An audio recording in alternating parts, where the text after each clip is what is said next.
오늘 우리에게 주시는 하나님의 말씀을 함께 보도록 하겠습니다. 출애굽기 40장 34절에서 38절까지의 말씀입니다. 출애굽기 40장 34절에서 38절까지 우리 말씀을 다 같이 한번 합독해 보도록 하겠습니다. 34절부터 38절까지입니다. 구름이 회막에 덮이고 여호와의 영광이 성막에 충만함에 모세가 회막에 들어갈 수 없었으니 이는 구름이 회막 위에 덮이고 여호와의 영광이 성막에 충만함이었으며 구름이 성막 위에서 떠오를 때에는 이스라엘 자손이 그 모든 행진하는 길에 앞으로 나아갔고 구름이 떠오르지 않을 때에는 떠오르는 날까지 나아가지 아니하였으며 낮에는 여호와의 구름이 성막 위에 있고 밤에는 불이 그 구름 가운데에 있음을 이스라엘의 온 족속이 그 모든 행진하는 길에서 그들의 눈으로 보았더라. 아멘. 네, 오늘은 출애굽기 40장 34절에서 38절까지의 말씀을 가지고 예배자입니까? 라는 제목으로 하나님의 말씀을 함께 나누도록 하겠습니다. 이스라엘이 애굽에서 노예 생활을 꽤 오래 했습니다. 혹시 몇 년 동안 했는지 아시죠?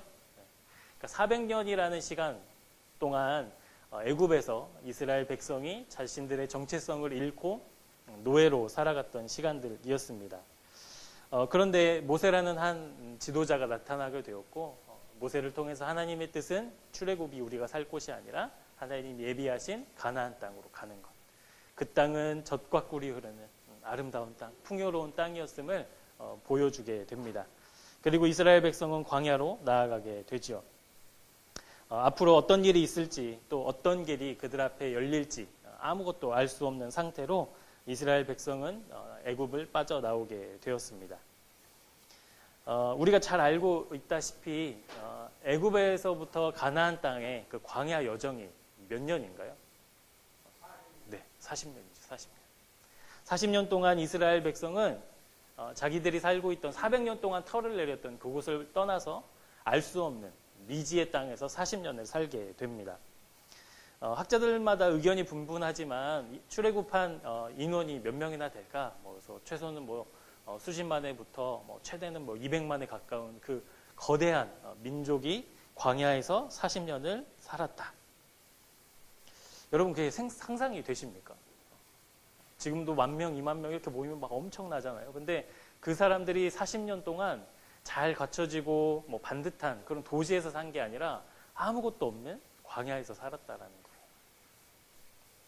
거예요. 그리고 이 사람들은 또 어떤 사람들이었습니까? 400년 동안을 노예로 살던 사람들이었어요. 우리가 잘 알고 있지만 피라미드를 세우고 이집트의 여러 우상들을, 거대한 우상들을 만들어내는 그 일들을 감당했다라는 거예요. 그러니까 그들이 가지고 있던 삶의 습관과 가치관도 있었지 않았겠습니까? 그런데 그것을 하루아침에 다 버리고 광야로 나왔다라는 거예요. 노예로 살았기 때문에 이 사람들은 자기들의 생각과 판단은 자기들의 그 DNA에 이제는 없어요. 400년이라는 시간이 지났기 때문에.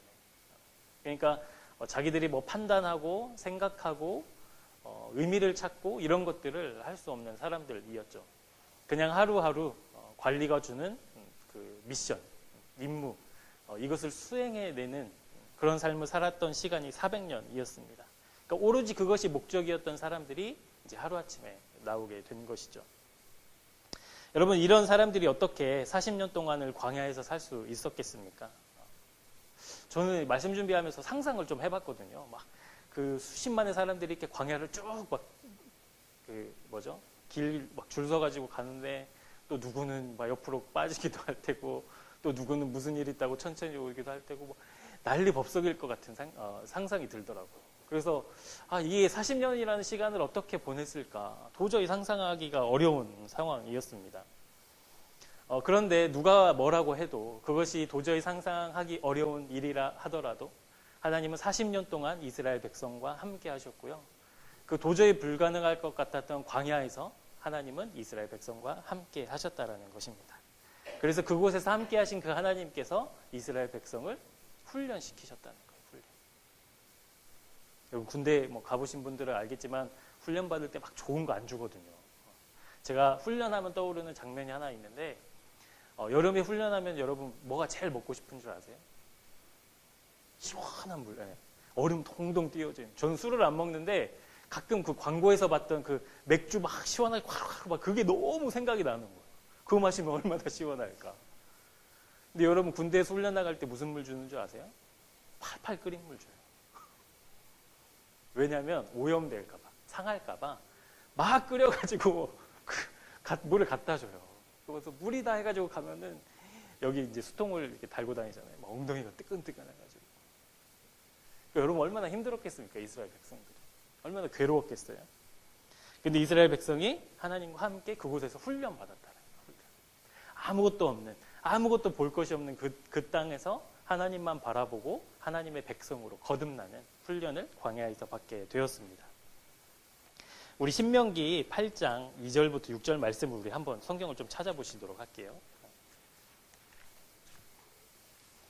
신명기 8장 2절에서 6절까지 말씀입니다. 이것도 우리 한번 같이 합독해 보도록 하시죠. 내 하나님 여호와께서 이 40년 동안에 내가 광야길을 걷게 하신 것을 기억하라. 이는 너를 낮추시며 너를 시험하사 내 마음이 어떠한지 그 명령을 지키는지 지키지 않는지 알려 하심이라. 너를 낮추시며 너를 줄이게 하시며 또 너도 알지 못하며 내 조상들도 알지 못하던 만나를 내게 먹이신 것은 사람이 떡으로만 사는 것이 아니요 여호와의 입에서 나오는 모든 말씀으로 사는 줄을 내가 알게 하려 하심이니라. 이 40년 동안에 내 의복이 해지지 아니하였고 내 발이 부르트지 아니하였느니라. 너는 사람이 그 아들을 징계함 같이 내 하나님 여호와께서 너를 징계하시는 줄 마음에 생각하고 내 하나님 여호와의 명령을 지켜 그의 길을 따라가며 그를 경외할지니라. 아멘. 네. 하나님이 광야로 이스라엘 백성을 40년 동안 살게 하신 이유가 뭔지 아시겠죠? 하나님을 경외하며 사는 그 사람들의 믿음과 마음을 준비시키시기 위함이었습니다. 그리고 이스라엘 백성은 40년 동안 광야에서 함께 하나님과 동행하면서 살았는데 그 하나님의 상징으로 무엇이 있었냐면 성막이라는 게 있었습니다. 성막은 이스라엘 백성의 늘 중심에 위치해 있었어요. 그림에서 보시는 것처럼 저녁이 되어서 이제 그 자리에서 하루를 유숙하게 될 때에도 성막은 이스라엘 백성의 정 가운데. 그래서 이스라엘 백성이 12지파가 동서남북으로 나뉘어서 진을 치고 거기에서 또 생활하고 그렇게 살았다라는 것이죠. 그러니까 이스라엘 백성의 삶의 중심에 그 광야에 아무것도 없을 때 이들에게 푯대가 되어준 것은 바로 성막이었습니다. 성막. 여러분 이스라엘 백성들 중심에 그 한 가운데에 성막이 있었는데 왜 성막이 거기에 있었을까요? 무슨 상징으로 하나님은 정 가운데에 성막을 세우게 하셨을까요? 그게 우리의 믿음의 자세거든요. 우리 삶의 중심에는 뭐가 있어야 돼요? 하나님이 계셔야 돼요. 우리 생각의 중심에는 하나님이 계셔야 돼요. 교회의 중심에도 하나님이 계셔야 돼요. 그러니까 하나님이 중심에 계셔야 하는 그 중심의 자리는 내 욕망과 내 욕심과 내 꿈이 아니라 하나님이 계셔야 하는 자리임을 보여주시기 위함이었습니다. 여러분 아무것도 없는 광야 그리고 힘들고 어렵고 매 순간이 위험할 수밖에 없는 그 광야에서 살아가면서 이스라엘 백성이 늘 중심에 성막을 세우고 또 이동하고 또 멈출 때 그곳에 정 가운데에 성막을 세워낼 때마다 이스라엘 백성이 무엇을 생각했겠어요? 우리 주님만 보고 살아야지. 하나님만 보고 살아야지. 아까 신명기 말씀에도 나와 있지만 우리를 먹이시고 우리를 살게 하시는 것은 하나님의 말씀, 하나님의 능력으로 우리 사는 거야 라는 것을 매번 생각했다라는 거예요. 그래서 중심의 성막이 놓여져 있는 겁니다. 그러니까 여러분 40년 동안의 시간들이 어땠을 것 같아요? 물론 괴롭고 힘들었겠지만 그곳에서 무엇을 매일 느꼈을까요? 우리와 함께 하신 하나님. 우리와 함께 하신 하나님. 그것을 발견하고 확인하는 시간들로 40년을 보내게 됩니다. 사랑하는 여러분, 그리스도인은 여러분 누구라고 생각하십니까? 그리스도인. 여러 정의가 있겠지만 그리스도인은 어떤 사람이겠습니까? 우리 마음의 중심에 주님을 모시는 사람. 우리 생각의 중심에 주님을 모시는 사람. 우리 삶의 중심에 주님을 모시고 사는 사람, 그 사람이 바로 그리스도인입니다. 그러니까 마음과 생각과 삶의 중심에 그리스도인을 모시고 또 그렇게 하지 못했지만 그것을 위해서 애쓰며 사는 그 그리스도인들의 삶의 모습이 고린도전서 10장 31절에는 뭐라고 기록되어 있냐면 너희가 먹든지 마시든지 무엇을 하든지 다 하나님의 영광을 위하여 하라. 이것이 그리스도인의 삶이라는 거예요. 먹어도 마셔도 내가 무엇을 해도 그것이 하나님의 영광을 위하여 하는 것, 그것이 그리스도인입니다.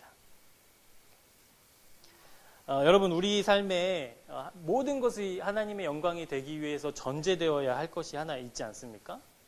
여러분의 삶에, 여러분의 마음에, 중심에 내가 있어서는 하나님의 영광을 위해 살 수 없다는 거예요. 여러분, 먹고 마시는 것이 어떻게 하나님의 영광이 될 수 있어요? 내 배가 부르고 내가 기쁜데. 그런데 내가 먹고 마시는 것이 하나님의 영광이 되려면 뭐가 돼야 된다는 거예요?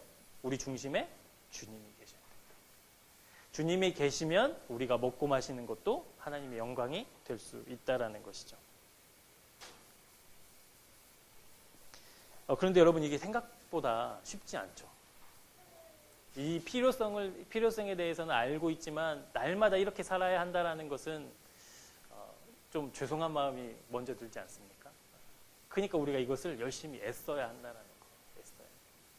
광야가 하나님이 늘 함께 하시는 곳이었지만 여러분, 그 광야의 삶이 그렇다고 해서 편한 게 아니었거든요. 윤택한 게 아니었거든요. 그러니까 우리의 삶도 마찬가지입니다. 우리의 삶도. 하나님을 중심에 모시고 사는 것이 쉽진 않지만 때로는 나도 모르게 그 자리에 앉게 됐을 때 주님을 또 중심의 자리로 모시는, 애쓰고 노력하고 수고하는 것, 그것이 그리스도인의 삶인 줄 믿습니다. 그래서 힘들어요. 그래서 힘들고 어렵죠. 이스라엘 백성이 광야에서 성막을 중심으로 그들의 삶의 중심을 삼았듯이 유대인들은 예수님 당시에 회당을 지어서 하나님의 말씀을 읽고 기억하고 자기들이 누구인지를 잊지 않으려고 애썼습니다. 그리고 주님이 오신 그 뒤에, 주님이 오신 뒤로 우리는 이제 우리의 마음에 그리스도를 모시고 그리스도가 중심되어서 살도록 사는 삶을 살게 되었다는 것이죠. 주님을 중심에 모시고 사는 삶, 그것은 다른 말로 하면 예배하는 삶입니다. 주님을 중심에 모시고 사는 것, 그것이 예배하는 삶입니다. 우리의 삶이 그러니까 예배가 될 수 있어요. 항상 기뻐하고 쉬지 말고 기도하고 범사에 감사하는 그 삶이 가능할 수 있어요. 존 메가더 목사님이 있습니다. 참된 예배라는 책을 쓰셨는데 그 책에는 예배를 어떻게 이야기하고 있냐면 예배는 주일만이 아니라 매일 드리는 것입니다. 예배는 진공 가운데서 일어나지 않습니다. 예배를 위해 교회 건물이 있어야 하고 분위기 조성을 위한 음악을 들어야 한다면 당신이 하고 있는 것은 예배가 아닙니다. 당신은 출퇴근 시간 동안 도로 위에서도 하나님을 예배할 수 있어야 하고 예배할 수 있어야 합니다. 그러나 그렇게 하기 위해서는 당신의 마음이 바르게 되어 있어야 합니다. 예배는 생활 방식입니다. 그러니까 우리의 삶이 하나님을 영화롭게 하는 삶이 될 때 그것이 곧 우리가 예배하는 삶을 살 수 있게 되고 우리가 예배하는 삶을 살기 위해서 우리의 마음의 중심에 주님을 부단히 모셔드려야 하는 것입니다. 여러분 예배하러 오셨죠? 오늘?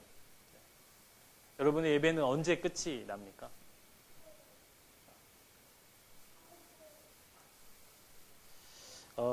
오늘 이 예배가 끝나고 여러분 돌아가시고 삶의 자리로 돌아가셨을 때 그때 예배 끝나는 게 아니죠. 예배는 계속 이어져 가는 것입니다. 이스라엘 백성이 성막을 떠나서 살 수 없듯이 유대인들이 회당을 떠나서 살 수 없듯이 우리도 주님을 떠나서는 살 수 없기 때문에 그렇습니다. 그러니까 매일이 매 순간이 예배가 되어야만 하는 것이죠. 우리 함께 성도의 교제 하시죠. 이렇게 교제하시도록 하겠습니다. 일상이 예배가 되길 축복합니다. 일상이 예배가 되기를 축복합니다. 오늘 말씀을 통해서 오늘 세 가지를 우리 함께 좀 나눠보도록 하겠습니다. 첫 번째는 우리가 하나님 앞에 구별된 예배자로 살기 위해서 해야 될 일이 예배는 훈련이라는 사실을 잊지 마셔야 합니다. 여러분 자연스럽게 예배되는 게 아니에요. 여러분 삶을 살아보셔서 아시겠지만 죄 짓는 게 편해요? 하나님 말씀 지키는 게 편해요? 거짓말 할 때 여러분 막 준비해서 하세요? 아니죠. 여러분 그냥 게을러질 때 막 계획 짜가지고 게을러지세요? 아니잖아요. 우리는 본능적으로 어려워해요. 하나님 따르는 것을. 그러니까 예배는 쉬울까요? 어려울까요? 어렵죠. 그러니까 우리의 일상이 예배가 되기를 원하지만, 그렇게 되기를 소망하지만, 그 예배가 예배로, 정말 일상의 예배로 변화하고 정말 그것이 자리 잡기 위해서는 우리가 훈련해야 합니다. 저희 아이들이 학교에서 책을 이렇게 빌려와요. 매일같이 빌려와요. 근데 그 책 중에 하나가 있더라고요. 후라는 책이더라고요. 그러니까 우리나라의 세계 유명한 사람들의 일생을 이렇게 만화로 그린 그 책입니다. 근데 지난주인가요? 김연아를 빌려왔어요. 왜 무슨 바람이 불었는지 모르겠지만 김연아를 빌려왔어요. 그래서 아이들하고 이렇게 책 보는데 처음에는 김연아 닮았나 안 닮았나 그거 보려고 봤다가 이제 그 한 내용을 좀 소개해드리려고 합니다. 여러분 우리가 잘 알고 있듯이 김연아 선수는 대단한 선수죠. 우리나라 역사상 스포츠 선수로서는 가장 가능성이 낮은 그 분야에서 뭐라 할까요? 세계가 존경하는, 세계가 인정하는 그런 스케이터가 되었죠.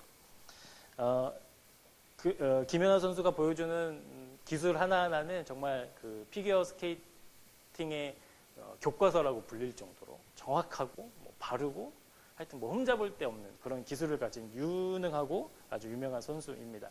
그런데 김연아 선수가 어떻게 이 스케이트를 시작하게 됐는지 과천이 집인데 과천에 그 아이스링크가 생기고 아버지가 구경 가자고 우리 동네에 뭐 신기한 거 생겼다고 해가지고 온 가족이랑 거기를 구경을 간 거예요. 갔는데 김연아 선수가 이제 막 그 얼음 위에서 이렇게 타는 게 너무 신기했던 거죠. 그래서 아버지랑 이렇게 스케이트를 타면서 재밌다 이걸 느낀 거예요. 그래서 뭐 그것은 뭐 스케이트가 무엇인지 뭐 이런 거 알아보다가 이제 미셸 칸이라는 이제 자기의 롤 모델을 찾게 되고 그 롤 모델을 통해서 이제 자기의 인생을 이제 따라 걸어가게 됩니다. 그런데 이 책을 이렇게 보면 볼수록 어떤 그림이 제일 많았냐면 훈련하면서 넘어지는 그림, 땅을 치는 그림, 그리고 스케이터로 막 얼음을 깨는 뭐 이런 게 막 나와요. 그래서 엄마한테 막 혼나고 코치한테 혼나고 막 이런 게 그런 게 막 계속 제가 보고 있는 내내 나오는 거예요. 김연아 선수가 되게 영광스러운데 그거는 좀 적고 이게 계속 이 얘기만 나오냐 막 그 생각을 하고 만화를 봤거든요. 여러분 우리가 예배가 훈련이어야 한다는 말은 우리가 하나님 앞에 온전하고 또 순전하며 가장 좋은 것으로 드려야 된다는 사실을 우리는 이미 알고 있습니다. 하나님 앞에 좋은 것 드려야 된다는 걸 이미 알고 있어요. 그런데 그 좋은 것이 그냥 생기는 게 아니라는 게 문제예요. 대장장이가 좋은 칼을 만들 때 수없이 망치로 내리쳐서 불순물을 빼내듯이 우리의 삶 속에서 좋은 것으로 드리기 위해서는 고단한 훈련이 필요합니다. 그래서 미가서 6장 6절에서 7절까지 말씀인데요. 우리 이 말씀 한번 같이 읽어보시도록 하겠습니다. 내가 무엇을 가지고 여호와 앞에 나아가며 높으신 하나님께 경배할까?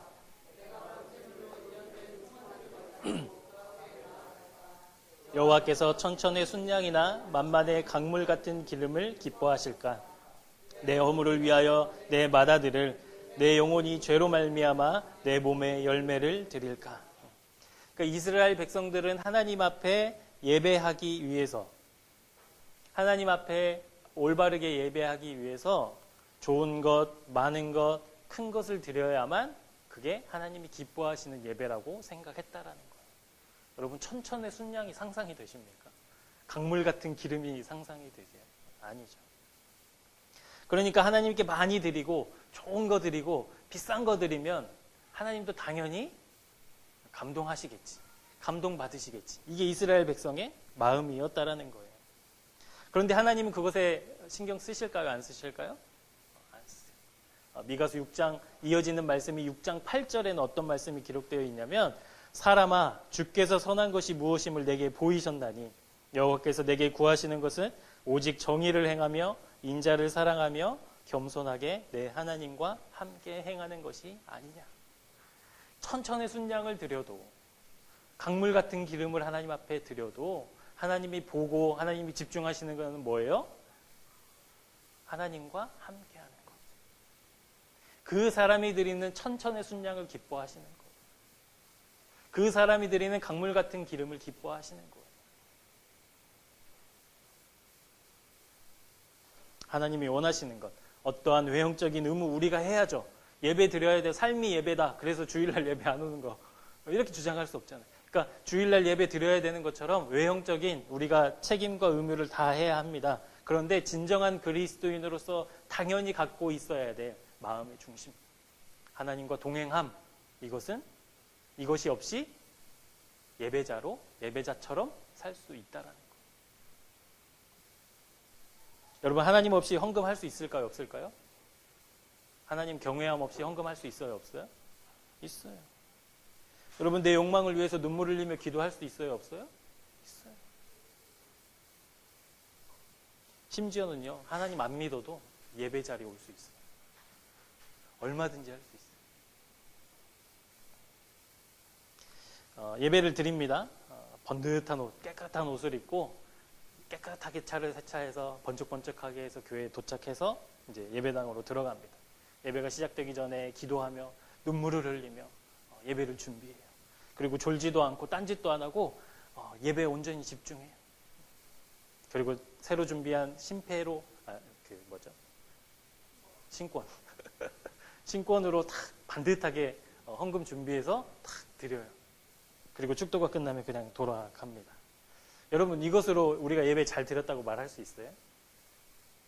잘 드렸는지 안 드렸는지는 하나님만이 아시겠지만 겉으로는 잘 드렸죠. 겉으로는 잘 드렸습니다. 그리고 이러한 것들이 필요해요, 우리에게는. 하나님 앞에 올 때 여러분 슬리퍼 신고 이렇게 오긴 좀 죄송하잖아요. 반듯한 옷 이런 거 입어야죠. 하나님 앞에 그냥 주머니에 있는 꾸깃꾸깃 돈 이렇게 내는 것보다 전날 잘 준비된 헌금 드리는 것도 중요하죠. 하나님 막 사랑하는데 계속 줘라. 그런 것보다 집중해서 하나님 말씀 듣는 거 중요하죠. 다 중요한데 빠져서는 안 되는 것이 있다라는 거예요. 여러분, 김연아 선수가 화려한 경기복을 입고 값비싼 스케이트화를 신고 그 경기장에 딱 올랐습니다. 그런데 실력이 형편없다면 어떨까요? 여러분, 수송아지를 막 끌고 와서 예배를 드려요. 정말 강물 같은 기름이 흘러넘치도록 그렇게 제물을 하나님 앞에 드립니다. 그런데 그 마음에 하나님을 경외함이 없다면, 그러면 우리는 예배를 드리고 있는 것이 아니에요. 우리가 하나님의 경외함 없이 그 자리에 있으면 여러분, 그것이 예배에 내가 참여한 거지 내가 예배자로 사는 것이 아닙니다. 그래서 저는 이게 왜 어려운가 이런 생각을 해봤습니다. 우리가 예배자로 살아야 되는 그 모습과 우리의 현실은 이렇게 간극이 있는 거예요. 간극. 극복해야 되는 사이 틈이 있는 거죠. 그런데 여러분, 신앙생활이라는 것은 이 예배자의 모습, 하나님을 믿는 신앙인의 모습, 그리고 내 현실의 그 간극을 줄여나가는 거예요. 그러니까 여러분, 얼마나 힘들겠습니까? 여러분, 우리가 먹고 자고 하는 것도 우리 의지대로 조절하려면 얼마나 힘든데, 이 하나님을 경외하는 삶과 내 삶이 이렇게 간극이 좁아지도록 애쓰는 것은 정말 어렵고 힘든 일이죠. 그런데 해야 될까요? 그냥 포기해야 될까요? 해내야만 하는 숙제예요, 숙제. 우리가 주님을 만날 때까지 우리가 잘 해야 해요. 온유가 이제 학교에서 조금씩 숙제가 있는데, 국어 읽기 숙제예요. 그런데 이거 이렇게 본문이 있고 그것을 3번 읽으면 이제 부모님이 사인해줘요. 언제 하냐면 학교 가기 전에. 아침에 그 정신없는데 소파에서 궁시렁궁시렁 그러고 있고 보면 그 숙제하고 있는 거예요. 어제 해야 되는데 못했다고. 우리가 언젠가 주님을 만나게 되겠죠. 근데 그때가 언제인지 모르죠. 그런데 여러분, 언제 주님을 만날지 모르는데 우리가 한 10년 뒤 좀 더 나이 들면 이럴 수 없다는 거예요. 지금부터 우리가 해내야 해요. 그래서 이 간극을 줄이는 일에 그러면 내년부터 시작해볼까 이게 아니라 8월부터 새롭게 시작해볼까 이게 아니라 지금부터 해야 한다라는 것이죠. 여러분, 광야에서 이스라엘 백성은 성막을 중심으로 머물러 살았습니다. 그리고 그 행진에는 언제나 성막이 중심이 되어 있었어요. 빨리 가고 싶을 때도 있겠죠. 뭐 날씨가 안 좋거나 뭐 땅이 안 좋거나 그러면 여기 빨리 지나가자 이렇게 할 수도 있을 것같습니다. 아니면 물도 있고 뭐 먹을 것도 있고 이러면 여기서 며칠 더 이렇게 재충전하고 가고 싶은 그런 마음도 왜 없었겠어요. 근데 이스라엘 백성은 무엇을 보고 행진합니까? 성막을 보고 행진. 구름이 떠오르면 떠나는 거예요. 짐 싸서. 구름이 내려앉으면 그곳에서 다시 짐을 풀고 자기 자리를 잡는 것이죠. 여러분, 이스라엘 백성이 40년 동안 이렇게 사는 것이 매일이었어요. 매일 그렇게 살았어요. 가끔이 아니에요.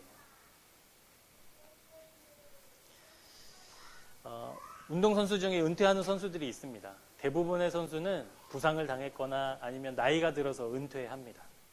그런데 어떤 경기에 나갔는데 이 사람이 메달을 따지 못했다고 나 지금 포기하고 이제 선수 그만할랍니다 하는 사람은 없어요. 그러지 않습니까? 저 이번에 금메달 못 따서 은퇴하려고 합니다. 그렇게 기자회견하는 사람이 없다고요. 메달을 못 땄으면 다시 도전하고 준비하고 자기가 했던 경기들을 다 분석해서 무엇이 실수했는지를 보고 그 다음 경기를, 그 다음 대회를 준비하는 것이죠. 여러분, 예배가 훈련이라는 것이 바로 그겁니다. 오늘의 예배가 무너졌다면, 오늘의 예배가 깨어졌다면 다시 세우는 거예요. 포기하지 않고. 그러니까 포기하지 않고 하는 것이 가장 큰 훈련이더라고요. 그리고 포기하지 않고 다시 그 예배를 훈련할 때 하나님 우리가 마땅히 감당할 힘과 능력을 주실 줄 믿습니다. 그것이 하나님의 은혜이고요. 그렇게 훈련하며 우리의 예배를 세워가는 저와 여러분이 되기를 축복합니다. 두 번째는 우리가 하나님이 기뻐하시는 예배가 되기 위해서 우리가 포기하지 않고 훈련해야 되는데 그 훈련의 방법은 뭐냐면요. 우리의 일상이 예배가 되어야 한다는 거예요. 다른 말로 하면 우리의 매일매일이 예배가 되어야 한다는 겁니다. 하나님이 온 세상을 물로 심판하시기 전에 이 세상이 어떠했는지, 어떠한 상태였는지 창세기 6장에 보면 이제 그 상태가 나옵니다.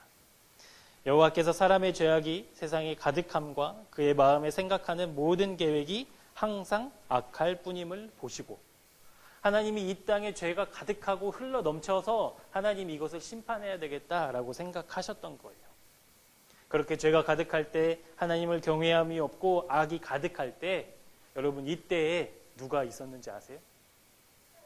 그렇게 노아도 물론 있었지만 누가 있었는지 아세요? 또 한 사람?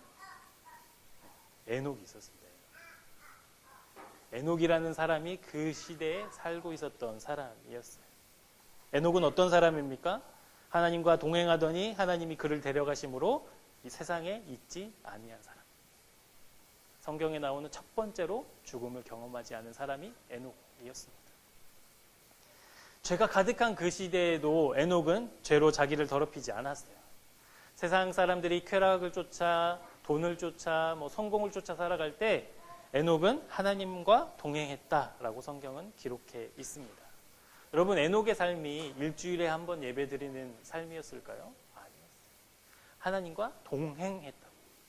하나님 곁에 꼭 붙어가지고 날마다 그렇게 살았던 사람이 에녹이었습니다. 히브리서에 보면 에녹이라는 사람을 어떻게 표현하고 있냐면 하나님께 기쁨이 된 사람. 하나님을 기쁘시게 한 사람. 그러니까 상상해보세요. 죄가 가득해요, 온 세상에. 그래서 하나님이 이 세상을 볼 때마다 막 한탄하시고 막 짜증나시고 막 그런데 에녹만 보면 하나님 기뻐하시는 거예요. 여러분, 그 삶이 어떤 삶이겠어요? 매일매일 주님과 동행하는 삶 아니겠습니까? 애니 딜러드라는 작가가 있습니다. 이 사람이 어떤 말을 이런 말을 했는데 되게 유명한 말이죠. 하루를 어떻게 사는가가 바로 인생을 어떻게 사는가다. 내가 하루를 어떻게 사는 것이 곧 내가 어떻게 인생을 사는 거랑 같다라는 것이죠. 근데 이거 되게 어디서 많이 들어보신 말 같죠? 근데 이 뒤에 말도 있습니다. 내가 무엇을 믿고 누구를 경배하는지를 보여주는 시험대가 바로 오늘이다 라는 거예요. 그러니까 하루의 모습을 보면 내가 무엇을 믿고 무엇을 경배하고 무엇을 경외하며 사는지가 보인다라는 거죠. 그러니까 하루의 예배, 하루의 그 순간순간이 너무 중요합니다. 일주일 7일 중에 하루 무너졌어. 아유, 괜찮아. 그 정도 확률이면 꽤 선방했어. 이게 아니라는 거예요. 내가 살아가는 하루를 통해서 사람들은 내가 무엇을 믿고 사는지를 보게 된다는 거죠. 우리가 복음 전하기 여러분 원하시잖아요. 하나님 말씀 전하기 원하시잖아요. 그러니까 하루가 굉장히 무겁고 중요하다라는 거예요. 그래서 하나님을 따르고 주님을 중심에 모시고 사는 사람들의 특징은 매일매일이 하나님을 예배하는 예배의 시간들로 채워진다라는 것이죠. 일주일에 하루, 그거보다 믿음이 조금 더 있으면 수요 예배, 그거보다 조금 더 믿음이 좋으면 철야 예배, 새벽 예배 이런 개념이 아니라 매일매일 하나님을 경외하고 우리 삶의 마음의 중심에 주님을 모시는 그런 삶을 살아가는 것. 그래서 일상이 예배가 되는 사람들, 그런 사람들을 하나님이 기뻐하신다라는 것이죠. 여러분 이것이 어떻게 가능할까요? 가능한 이야기입니까? 책을 보다가 한 어떤 목사님이 이런 예화를 드시더라고요. 설거지를 하잖아요. 여러분 설거지하지 않고 그릇 쓰시는 분 계십니까? 아마 태우기도 그렇게 살진 않을 거예요. 혼자 살지만 그릇 깨끗하게 치우죠. 여러분 빨래 없이 옷을 입는 분 없으시죠? 근데 여러분 이것이 당연한 건가요? 아니면 막 생각하고 계산해야 그렇게 생각이 되시는 건가요? 당연한 거죠. 너무나 당연한 거죠. 근데 이 목사님이 말씀하셨던 것이 바로 그거였어요. 뭐냐면 우리를 성숙시키고 우리를 더 나은 사람으로, 더 멋진 사람으로 나아갈 수 있게 하는 것은 너무나 당연한 그 일. 그것이 하루하루 반복될 때. 그러니까 여러분 그 설거지해야 또 밥 먹지. 이것이 자연스러운 생각이 되기까지 얼마나 많은 설거지를 해야 했겠습니까? 그 귀찮음을 얼마나 많이 극복해야 됐겠어요. 그리고 막 때로는 귀찮아서 막 쌓아놓다가 바로 할 걸 막 이런 후회도 또 싱크대 앞에서 하잖아요. 안 합니까? 저만 합니까? 그때 그냥 다 치울 걸. 막 이런 생각하고 여러분 이것이 막 반복되고 또 실패했다가도 또 어느 때는 또 잘됐다가도 이 일상이 계속 반복되면서 우리의 당연한 사고방식으로 자리 잡는 것처럼 영적인 것도 마찬가지라는 거예요. 우리를 성숙시키는 훈련의 장은 저 깊은 산속 어디 기도응답이 잘 되는 기도원이 아니라는 거예요. 고요하고 그곳에 막 정말 하늘에 신령한 찬양같이 막 이런 게 울려 퍼지는 막 그런 골방이 아니라는 거예요. 우리의 일상을 통해서, 우리의 매일의 삶을 통해서 그게 된다라는 거예요. 그 단조로움을 잘 이겨내는 것, 그 단조로움을 잘 훈련하는 것, 그것이 일상의 예배가 되는 방법이라는 것이죠. 사랑하는 여러분, 우리의 마음과 또 우리의 사랑은 우리가 반복적으로 행하는 것으로 형성되게 됩니다. T.C. 해리슨 워런이라는 사람이 있어요.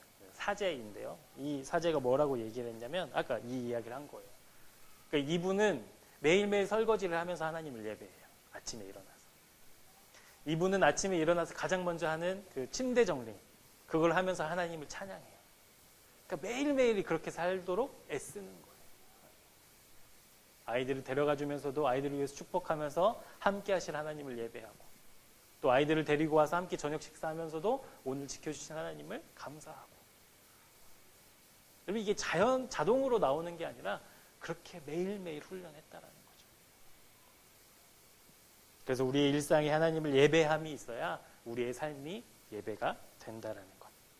그리고 우리는 우리의 삶을 예배가 자리 잡을 수 있도록 매일 반복하고 연습하고 훈련해야 합니다.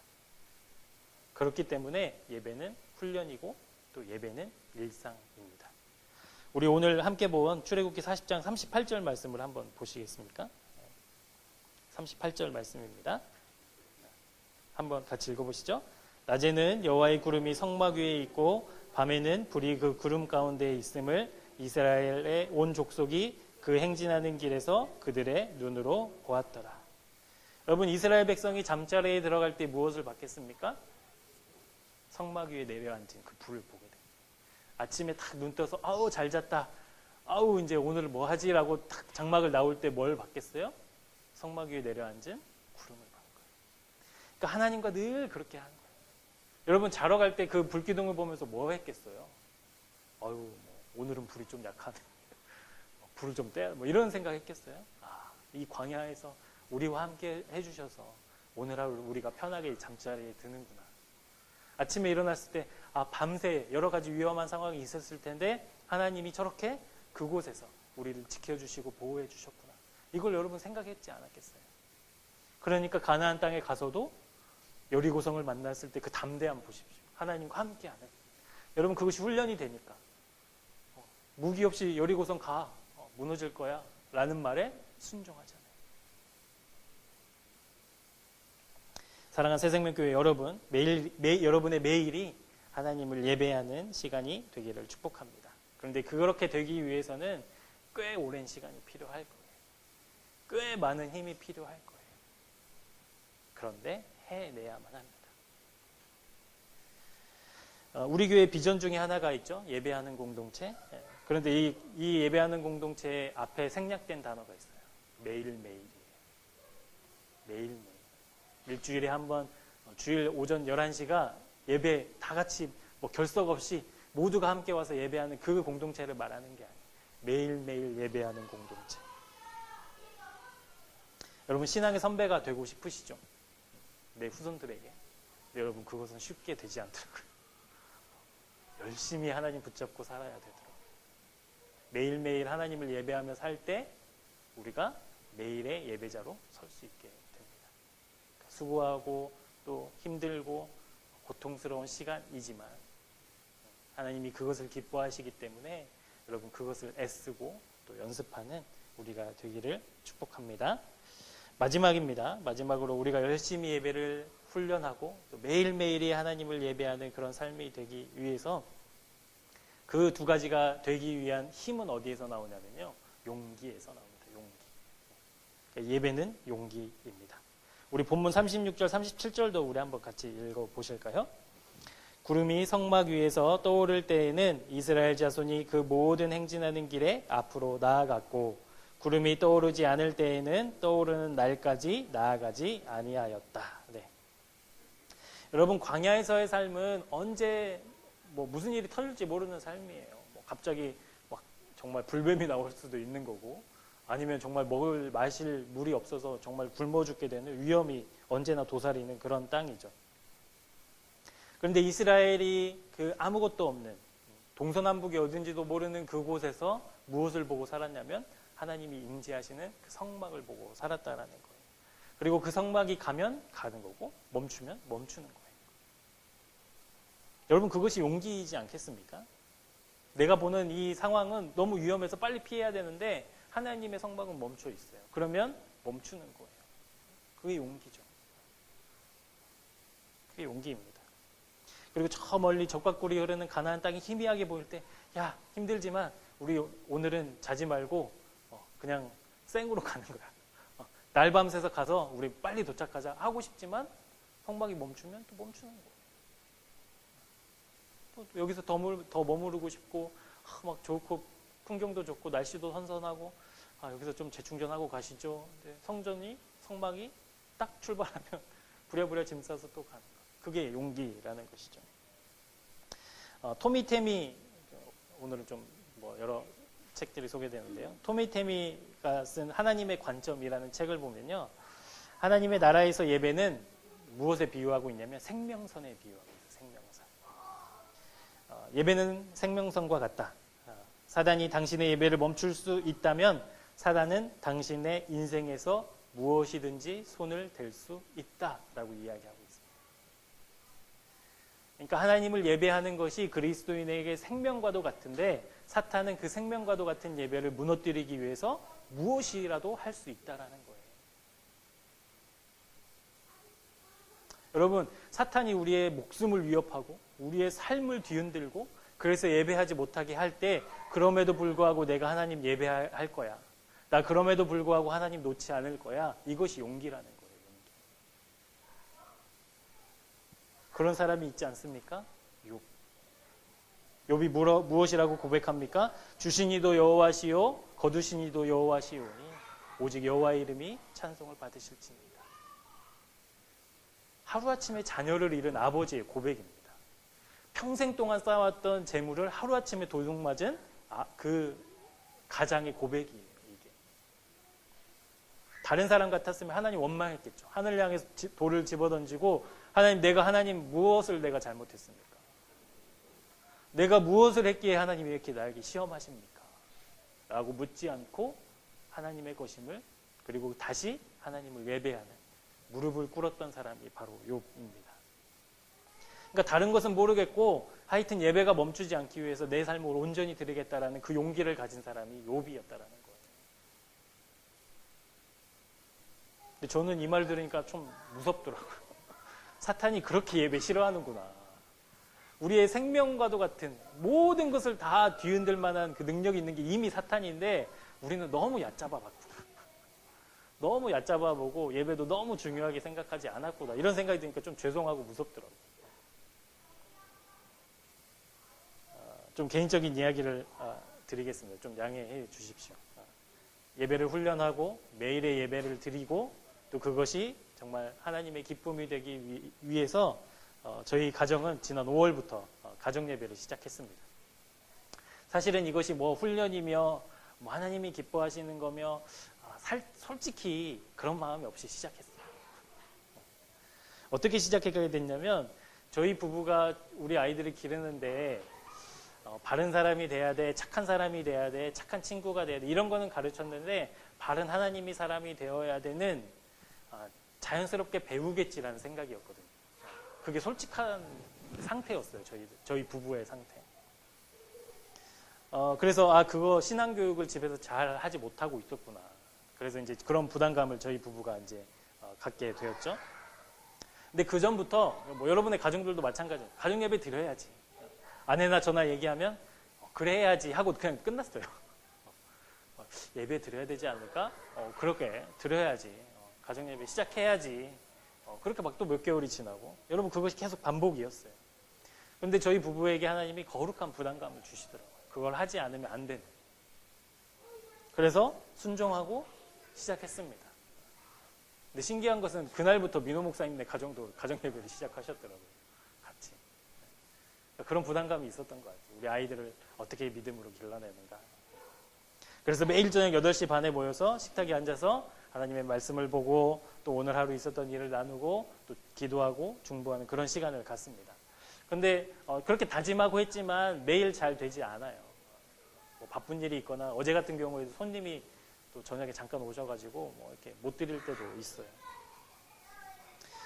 그런데 그 가정 예배를 통해서 저희 부부 그리고 저 개인적으로도 느꼈던 게 뭐냐면 에베소서의 말씀처럼 사도 바울의 고백처럼 막힌 담을 허시는 그 주님의 만지심을 이렇게 경험하게 되더라고요. 그동안 말하고 싶지만 하지 않고 그냥 넘어갔던 문제들, 그러지 않는 척했지만 마음속에는 응어리 있었던 그런 문제들, 그런 것들이 예배를 통해서 하나둘씩 떠오르게 되고 또 발견하게 되고 또 말씀을 보면서 이해하게 되고 그래서 기도하면서 또 해결하게도 되고 그렇게 되더라고요. 여러분 저희 가정이 뭐 특별하게 뭐 거룩하고 신령한 예배를 드리는 게 아니에요. 그냥 함께 모여서 말씀 보고 적용하고 삶을 나누는 것이죠. 그런 것만 하더라도 하나님 이렇게 은혜와 감격을 주신다면 우리가 잘 준비된 예배를 하나님께 드리면 정말 예배를 드리지 않고서 하루 살아갈 수 없을 만큼 그런 감격이 있겠구나 이런 것을 생각하게 됩니다. 그래서 제가 여러분에게 마지막으로 예배는 용기다라는 말씀을 드리고 싶었던 이유예요. 우리의 가정이 예배로 바르게 서는 것. 그런 소망이 좀 생기더라고요. 우리 새생명교회에 속한 모든 가정들의 예배가 회복되기를. 용기가 필요합니다. 저는 믿음의 가정에서 태어나지 않았어요. 저희 부모님은 제가 고등학교 때 이제 교회를 다니기 시작하셨고 그래서 뭐 어렸을 때 뭐 여러분은 경험하신 분들도 있겠지만 부모님이 막 아파서 막 끙끙 앓고 있을 때 부모님 옆에서 다 물수건 올려주면서 주여 이 아이를 하나님께 드리오니 책임져 막 이런 막 그 잠결에들은 막 부모님의 기도 뭐 이런 거 있잖아요. 그리고 새벽 예배 갔다 오셔가지고 그 아이들의 머리 위에 그 탁 손을 얹었을 때 막 그 차가움에 막 놀라서 깼던 그런 기억. 그러니까 저는 그런 게 없어요. 뭐 저희 부모님이 자녀들을 위해서 막 기도해주고 이런 경험도 없고 저희 집안에 그런 분위기도 아니었죠. 근데 제가 목사니까 뭐 집에 이제 뭐 행사라든지 뭐 가족들이 모일 때 식사 기도라도 대표로 하려면 지금도 막 되게 어색해요. 불편해. 나랑 그렇게 살아왔던 부모님 가족들하고 내가 막 그 앞에서 막 기도해야 되는 그 상황 자체가 그냥 불편한, 왠지 막 어색한 옷을 입은 듯한 그런 게 있어요. 저희가 가정 예배를 시작하면서 그것을 용기를 가지고 시작했던 게 뭐냐면, 나중에 우리 아이들이 커서 가정을 이룰 때 나는 아버지한테 그런 거 받아본 적 없어, 이 얘기를 하게 해서는 안 되겠다라는 생각 때문이기도 했었어요. 그래서 그 불편한 거, 어색함을 끊고 하나님의 문화를 세워가는 그런 가정을 시작해야 되겠다, 그런 용기로 시작했었습니다. 그래서 여러분 용기를 가지시고 제가 하는 권면을 여러분 잘 들으시고 또 잘 적용했으면 좋겠습니다. 먼저 자녀가 있으신 부부들에게 권면하고 싶습니다. 여러분, 자녀에게 신앙의 유산은 그냥 자연히 흘러가는 게 아니에요.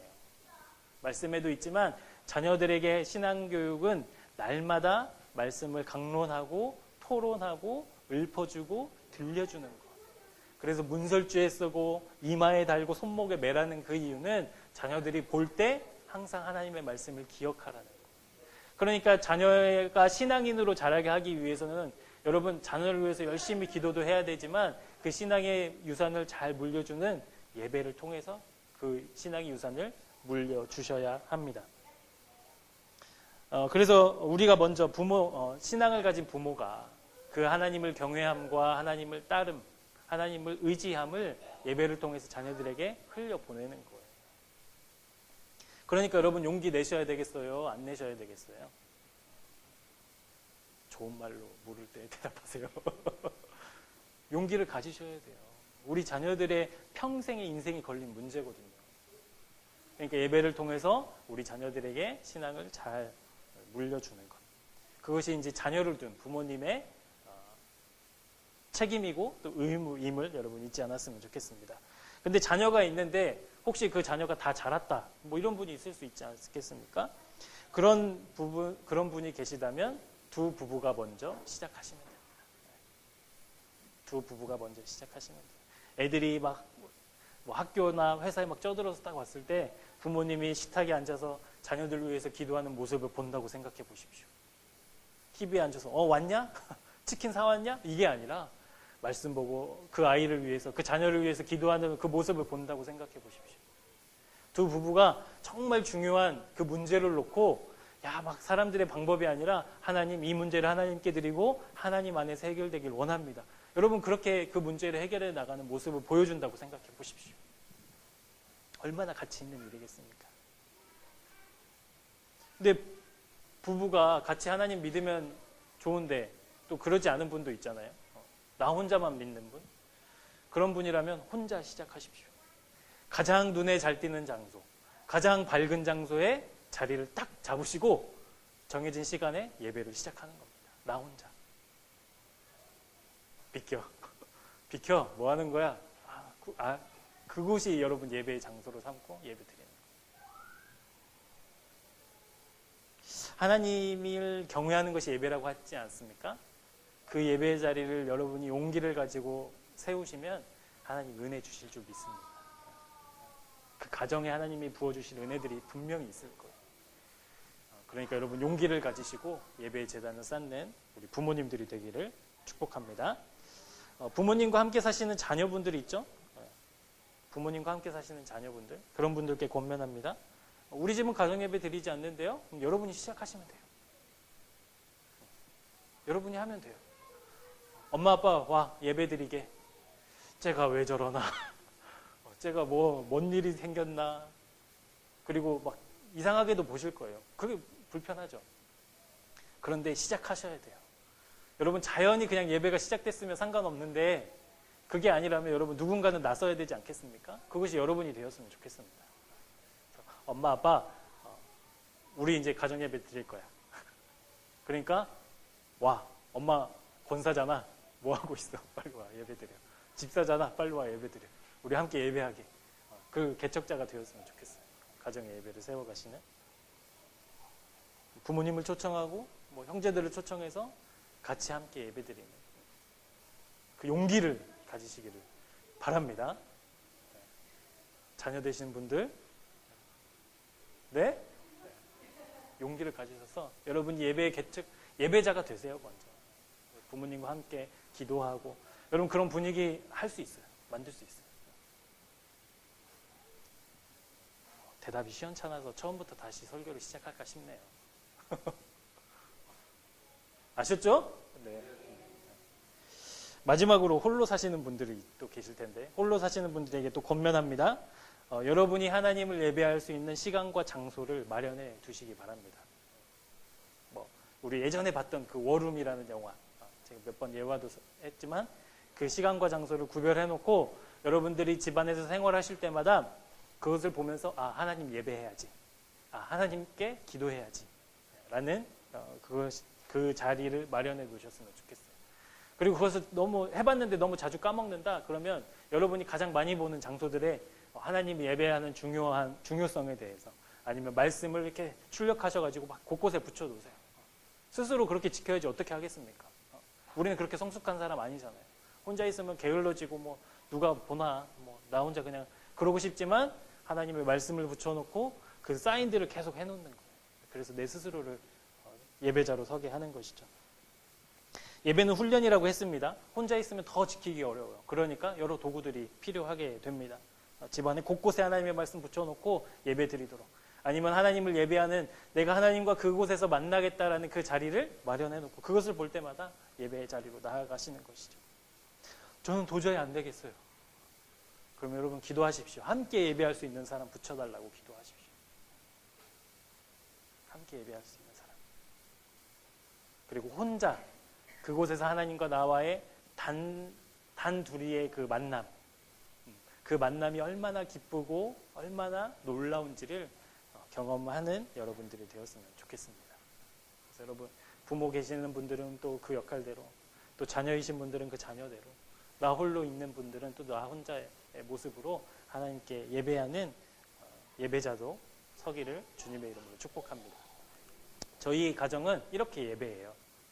이렇게 종이를 프린터해서 이제 쓰거든요. 그래서 오늘 무슨 일이 있었고 또 내가 살면서 실수하거나 잘못한 일, 그리고 오늘은 정말 하나님 앞에서 칭찬받을 일을 했어.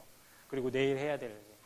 이게 되게 간단한데 뭐 우리 아이들은 이제 훈련이 돼서 쓰는데 뭐 몇 분 걸리지 않아요. 근데 이걸 쓰면 오늘 어떻게 살았고 내일은 무엇을 하는구나. 그래서 오늘 하루를 점검하고 또 내일을 위해서 준비하게 되더라고요.